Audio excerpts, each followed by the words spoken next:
We are back for Tuesday, June 11th, Horse Hooky Podcasting. My name is Jimmy Watkins Jr. I'm here with Jamie Gavilski. Jamie, how are we doing today? Good, Jimmy. How are you? Doing pretty well. I think we got a decent card. It's not as luxurious as we had the last time we did this. The little smaller fields, a couple 9-horse fields to look at. New 2-year-olds showing up at the track for the first time this year, so that should be something interesting, maybe some decent pricing there. So we'll get right into it. First, we got to thank our sponsors. We have Taco Bell of Columbia, Troy, and Waterloo, our sponsor, as well as FanDuel Sportsbook and Horse Racing. And, of course, can't forget the Illinois HPPA. So looks like tomorrow's track conditions going to be fast. We shouldn't expect any rain, sunny, and perfect temperatures. Low to mid-80s throughout the day, so it should be a great day for racing and a great day to be down here. So hopefully everybody can make it down after you look over our picks to get going. So, Jamie, it looks like the first race we have on the card is the first 2-year-old race of the meet. It's going to be a maiden special weight, $12,000 going 4 furlongs. We have 6-horse field. Looks like there's 4 fillies, 2 colts in the field. Looks wide open to me. What do you think? Yeah, I mean, you can put the numbers in a hat and draw them out. The works don't tell you much on these horses. Most of the people with these 2-year-olds don't really rush them to the track, don't really, drill them right out of the gate. Anything can happen. These are young horses, inexperienced. I'll tell you, we've got 6 horses in the field and 2 of them with similar betting interest and connections. Heather Iron's got 2, and Don Martin has 2. And that sometimes makes it tricky because, they're sending 2 out. You're Absolutely. not sure which one to ride, and sometimes they aren't either. They're not sure what they got in the barn. Who are you going with here, Danny? So, I just went to basically breeding. Went to the 2 Golden Sense filly out of a Quality Road mare surface. Draws Arietta, Heather Irons. The works look okay, 3-38, 3-37, 3-37. Nothing spectacular that jumps off the page at you. But like I said, you got a 6-horse field with 2-year-olds that are unstarted. Anything can happen. Absolutely.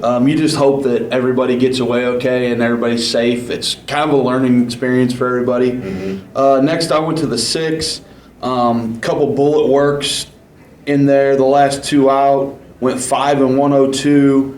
And 4-49. I like the fact that she stretched those horses out a little bit.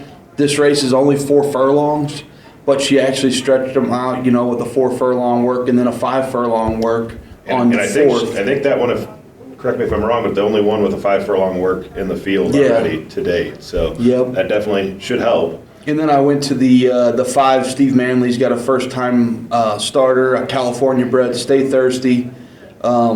John Maroney horse coming in from California. John's one of our sponsors, owns 3 of the Taco Bells locally. I'm going to give you the 265 in no particular order. I'd box them in a small try and an exacta and hope for the best there. How about you? What do you got? So I'm a little different, and there's a few things I look at whenever none of the 2-year-olds have started. One I'm looking at is jockeys that are known to get out of the gate, and that gets me to the 3, Victor Santiago. My mama says, Don Martin. So I went with the other Don Martin horse here. Digging a little deeper, her dam did produce a mare, Brooke Marie, that won $480,000 as a 2-time stakes winner out in Santa Anita. So not sure if it's going to relate to a half-sister here, but that's something to at least look at, that in the bloodlines there is something that shows that they can produce very good runners. So that's why I'm leaning towards a 3 initially. I did like the 5 in second, and she also has a half-sister that made $334,000. So good lines there with the 3 and the 5. Steve Manley really good with throwing out 2-year-olds. And then I went to third. I went to the 4, Harley's Runaway Kid. I remember Durango Kid is I believe a fresh sire here for Harry Lynch. And that horse had a little bit of speed, could get out there and go. So I'm interested to see how many he's got out of Durango Kid, and if he can, throw some runners with some speed. Yeah. So I ended up 3-5-4, but like we said, 2-year-olds, no starts. There's not a workout that sticks out to me or anything like that. So you're going to get probably 6 horses with 6 good prices, decent value. So check them out in the post parade and see what you think and see if something sticks out by the eye. That might be the way to go. Absolutely. All right, so on to race 2. Race 2, this is one of a very similar condition we have throughout the card. It's going to be a optional claiming nominators of 2 live state breds for colts and geldings. This one's going 6 furlongs with a 6-horse field. I went with, and I said I wouldn't do it, but I am going with my dad's horse here, the 6, Dennis's Pride, with Victor Santiago aboard. So I do have Victor winning the early double with my predictions and my handicapping. I'm just looking back. I think the second start off the layoff for Dennis's Pride caught a 10-horse field. Mm-hmm. He didn't necessarily get hooked or anything, but when big horse fields kind of go, sometimes that lead tends to shrink a lot faster than it does with shorter fields. So I think he may have bounced a little bit off that big maiden win too. I'm looking at third start off the layoff. Potentially could have the lead alone by himself again. I think the 2 Stance coming off a good maiden win as well might be right there on the lead with him. That's who I went for second. Mm-hmm. I thought 7-link winner after he ran second to Dennis's Pride, 2 back very well. Could be right on the lead, and I think those 2 might duke it out pretty much the whole way through. I did go for Span for third. I thought in that 10-horse field in the same condition, last out was in last and actually closed a ton. It was in the 7th race a couple weeks ago, and it's hard to do on Tuesdays to close 13 links and be right there. Sure. So that was really impressive. And I'm pointing out a switch maybe. Victor Balin's very good on timing those closers to get in there at the wire, and you're going from Kim Sampson to Victor Balin. So I think with that combination of potential 2 horses out there duking it out front, that Span could be a decent price. So I had 6-2-1 in race number 2. Yeah, I went with the 6-2 as well. First and second, went with Dennis's Pride. Third off the layoff, kind of bounced second time out after that maiden score by 4.5 with Santiago up. Probably the best on the lead speed rider here. I look for the horse third off the layoff to run its race again in a shorter field. The 2, another speed horse that comes off of a maiden score by 7.25. Everything tells us this horse probably bounces coming off that score, but who knows? It's always tough showing up against winners for the first time, but as you saw with Dennis's Pride, had a decent lead and couldn't quite hang on. Yeah, and then Span for third. I think he picks the pieces up. What I will tell you is the thing that perturbed me was the 3.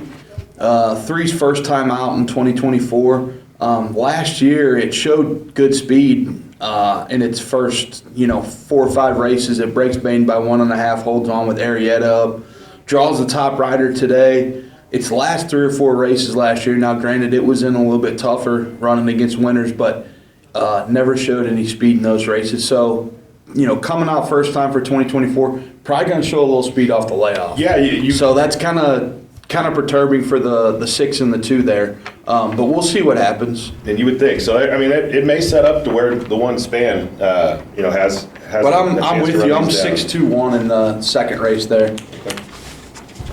All right. So on to race 3. Like I said, a pretty similar condition. This is just a step up. This is the state bred optional claiming 12,500. Now there's a 3 live for fillies and mares. This is going 6 furlongs as well. A very contentious 7-horse field. Should be a lot of good betting in this race. Nothing sticks out exclusively for me, except I do have a kind of an angle going. Who do you got here, Jamie? So I started out with the 2, Becker and Ritter, top connections, top rider and Bendezu. This horse is 4th out this year. Hasn't really done too much wrong. Just hasn't picked up the win yet. Has run against some pretty nice horses in its own barn. It seems like Scotty's always got 2 in this condition. He's got 2. Yeah, this horse has ran against his barn mate 3 in a row. Mm-hmm. Caleb's Honor, Caleb City.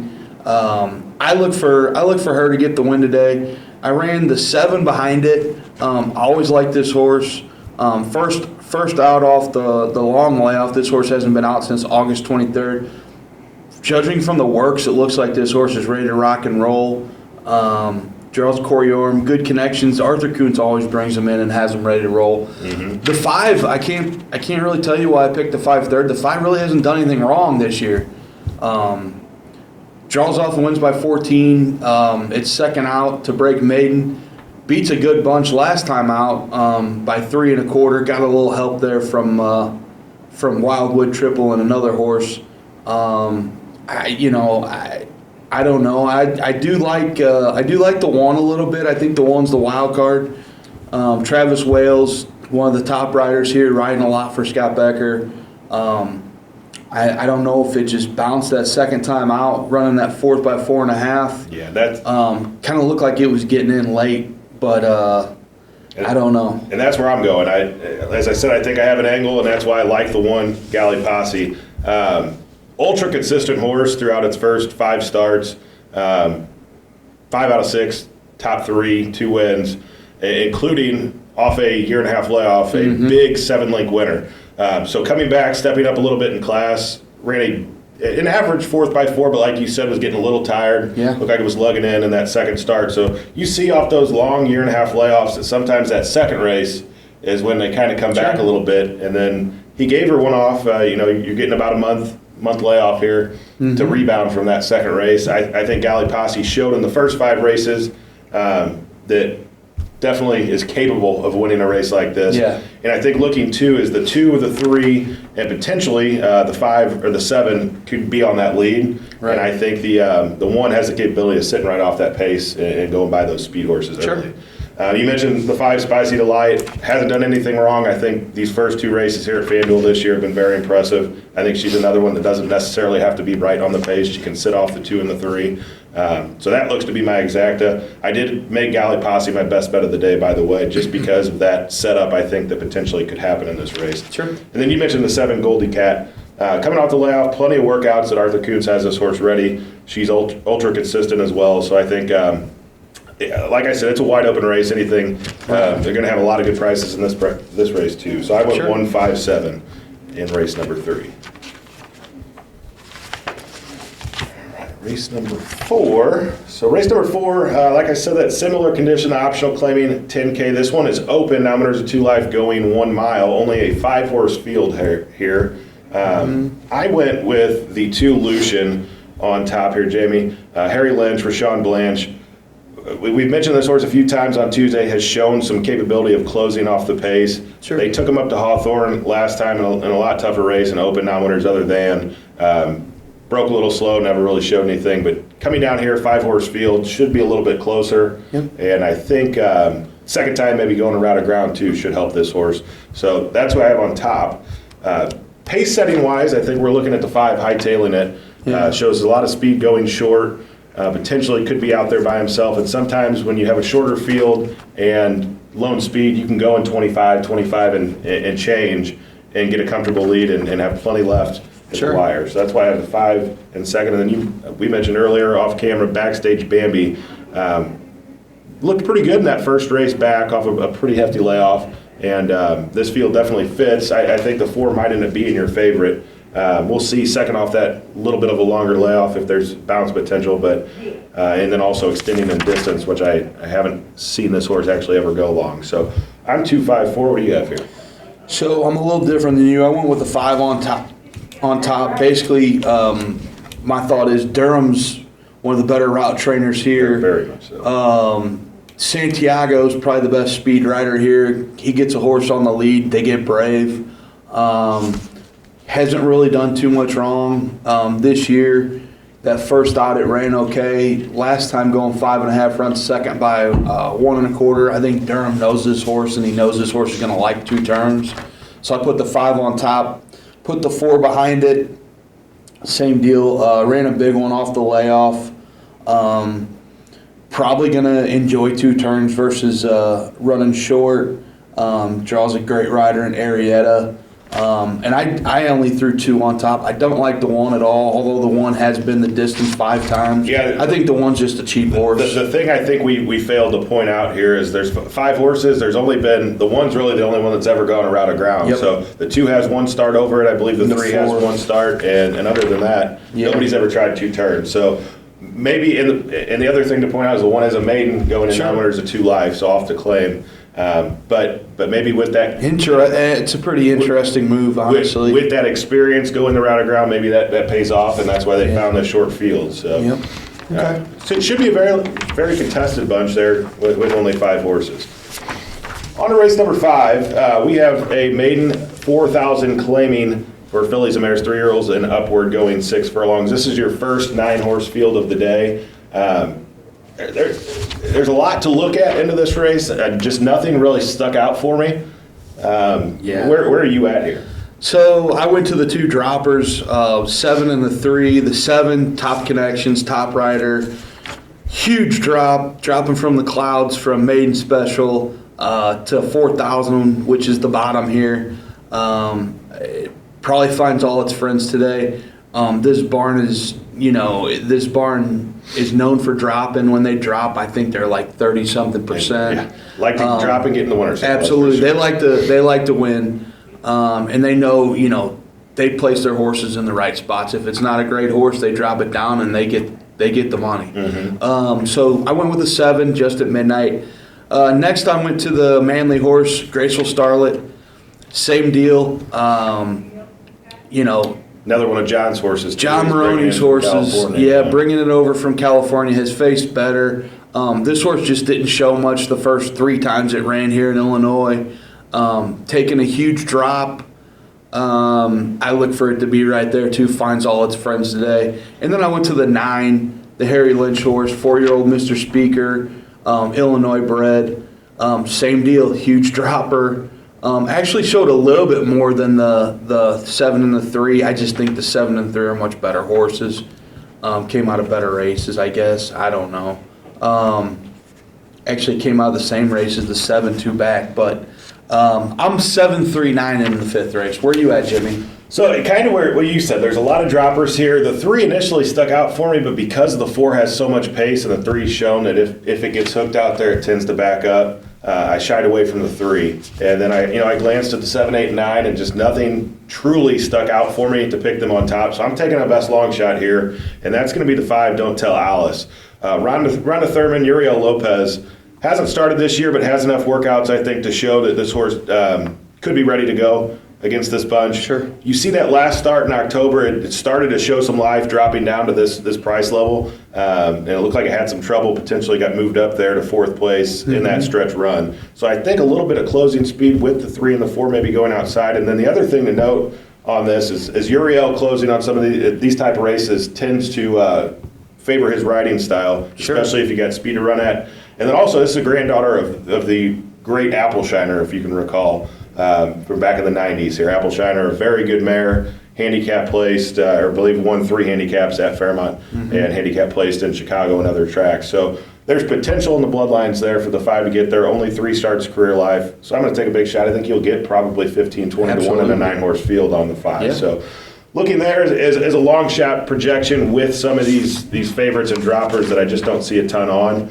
Second place, I went with Dixie Rag, Kenny Jansen, Corey Orm. I think that open 12, pretty solid condition, first time over the track. Maybe needed to see a little bit on the track before dropping down. I think this condition fits him. Didn't show a whole lot at Oaklawn. Didn't show a whole lot here in the first start here, but I think this drop may benefit and could be right off that pace setting and be able to go by those 2 speed horses. And then in third, I did go her speakers on Harry Lynch. Like you mentioned, I think it showed a little bit more life in that last start than some of the other droppers. So I think sitting up here should be closer to the pace and should be able to go by those speed duelers that like to fade in the stretch. So I am 5, 8, and 9 in race 5. All right, the 6th race. This is the I guess the classic of the day. Optional claiming 15,000. You got one in here. For Colts and Geldings, 3-year-olds and upward, 6 furlongs, 6-horse field, very contentious 6-horse field though. Jamie, what do you think about your horse and the field here in the 6th? So, I'll tell you, this is probably some of the best horses on the grounds here. They all these horses are seasoned. They've won. A couple of them come out of a big Illinois stake race up in Chicago. We get a mare in here that's won 9 times. It's electric, to say the least. That's for sure. I'll be honest with you, they're really testing this mare today because she's running against some pretty solid horses. I think, I like my horse a lot. I think there's some speed in here that my horse will kind of sit off and close into. I'll tell you this, I like the 5 a lot, Stallone. Last out for this horse, last two out, it gets beat by Comiskey Park and WW Candy, and Fast Jack runs third. And then the last out, it gets beat by WW Hotshot, who just won the work all week. Yeah. And WW Candy, who just ran at Churchill Saturday, I believe it was, and ran second in a $140,000 allowance open. I think anything can happen in this race. I think the 2 probably goes out and makes the pace with probably, Potentially the 3, I think, but first three, out. The 3 can show some life first out off the layoff, probably will.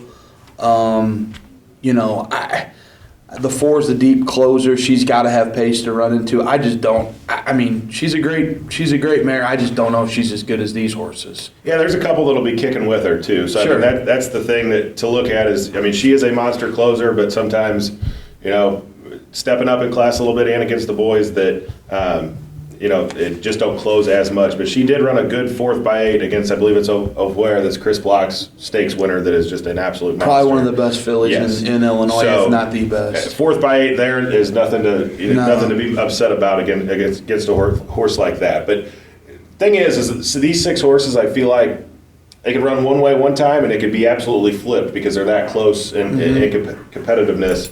I did go with the 2 Fast Jack simply because I think he got hooked by about 3 or 4 horses in that Sure. stakes race a couple weeks ago.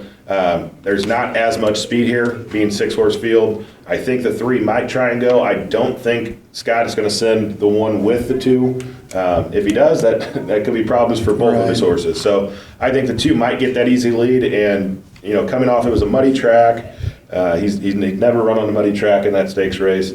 I think if he gets a lead, possibly can hang on the entire time. Horse is 6 for 7. If nobody hooks the 2, the race is over. This 2 will run off the screen. I think. And 6 for 7 wins. I think the only time We're hoping the three or the 1 goes with the 2 and sets it up for the 5 or the 6. That's definitely something you're hoping for. So I did go with Bureau for second. Obviously, broke a little slow in that stakes race. Absolutely. And just didn't against those horses. You just can't close up that much ground, spotting him 8-9 lengths. So I thought he ran okay. He didn't fade from him. He kind of kept consistent there. And I think coming back to Fairmont with a little bit of speed, even if it's 1 horse out front, Fast Jack is going to go fast. Sure. So he'll have speed to run at, and I think he'll be able to get back to that form that he ran a few times. You can't argue with 11 out of 12 in the money. Yeah, and that's another thing is horse for the course along with the 2. It may be a situation where him and Go Mad to Go are both flying down the stretch, and those 2 duel it out. Absolutely. For third, I did go Kozan's Valentine. I love this horse off a layoff. The last 2 times he's been off a layoff, second by a neck to WW Hotshot, and then a second to Flat Out Winner, another one of I believe Scotty's old horses. So. Consistent, runs well off a layoff. I think he could sit right off that 2, and if the 2 does fade, and sometimes Tuesdays, if you're 6-7 back, you don't get there, and it sets up for that stalker.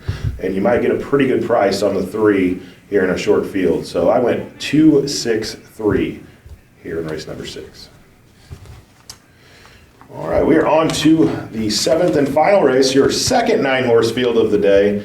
Another one of those optional claiming 10,000 nominators at 2 Life. This one is open and going a mile for the Colts and Geldings.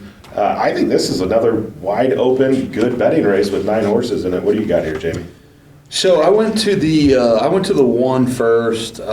Tis Wow. You go all the way back to June of last year. It ran this condition, going long, ran third to King Doodle and Arrow Strike. Arrow Strike, I believe, won this Saturday. And while we're there, to make note on that condition at that time of last year, I think there was a lot better horses in that condition than there are today. Sure. Versus that, because King Doodle and Arrow Strike have gone on to run pretty well since that day. Absolutely, but I went to Tis Wow. I think finds its form going long. It's run short the first 4 times this year. Finally gets the mile race to go. Draws the rail. Victor Balon, I think he's pretty underrated, to be honest with you. Mm-hmm. Pretty good rider. Then I went to the 5, Moving Silence. Butler's winning a lot of races. You draw the top jockey. I think this horse, the only thing that concerns me is if you go back, it is 1-for-1 at the distance, but the last time this horse went a route, it kind of ran up the track. Yeah, that was in April. And now that was a much stronger race, but that was playoff. It's a lot tougher. Yeah, sure. But I think it finds the right spot here. Probably runs second. Then I went to the 3. The only thing that's concerning to me about the 3 is it's 0-4 at the distance. It just ran a huge race, breaking maiden, going short. Off of a layoff, too. Of a layoff. And, again, Arietta jumps off this one and jumps onto the 8. So I'm not sure. It's weird to jump off of a winner onto another horse. But I'm 1-5-3 in this spot.